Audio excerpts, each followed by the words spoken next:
బాగుందా? గాలిపటం చాలా బాగుంది, నాకు ఇచ్చేయన్నా. నీకేరా? వాడే పెద్ద గాలిపటం, నీకెందుకు ఇంకో గాలిపటం? వాడికే తాడుగట్టి ఎగరి. అబ్బు భలే చెప్పిందిరా మైసముదల్లే.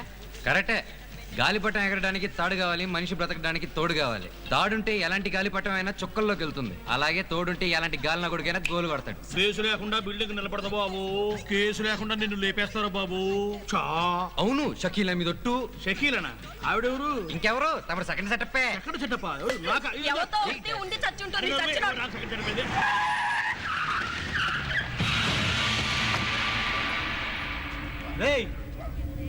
ఇక్కడ రాజెవర్రా?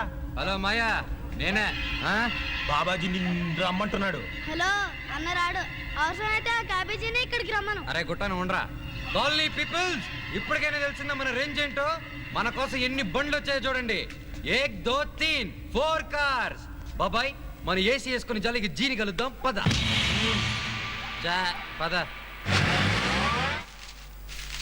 మొత్తం ప్రపంచం అంతా ఇలా ఏడితే మనం మాత్రం ఏం చేయగలం? ఒరేయ్ తెగాకలా టిఫిన్ తీసుకొచ్చావా? ఒరేయ్ అదేంట్రా, నేను నీకు డబ్బులు ఇచ్చేటప్పుడు ఏ పొజిషన్ ఉంచున్నావు, సేమ్ అదే పొజిషన్ ఉంచున్నావంటే టిఫిన్ ఎట్టాలదా? నీకు అసలు బుద్ధుందా అన్న? ఇప్పుడు నీకు డౌట్ ఎందుకు వచ్చిందిరా? మరి లేకపోతే ఏంటన్నా, పొద్దున వెళ్తూ 2 10 రూపాయల నోట్లు ఇచ్చావు. ఒకదాంతో ఇడ్లీ, ఒకదాంతో పూరి తెమ్మన్నావు. దేంతో ఇడ్లీ తేవాలి, దేంతో పూరి తేవాలి చెప్పలే కదన్నా. తప్పు నీది కాదురా.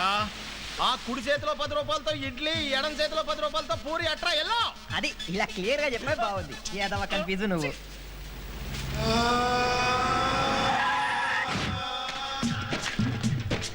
ఎదలో సిరుములేదో గుచ్చేసి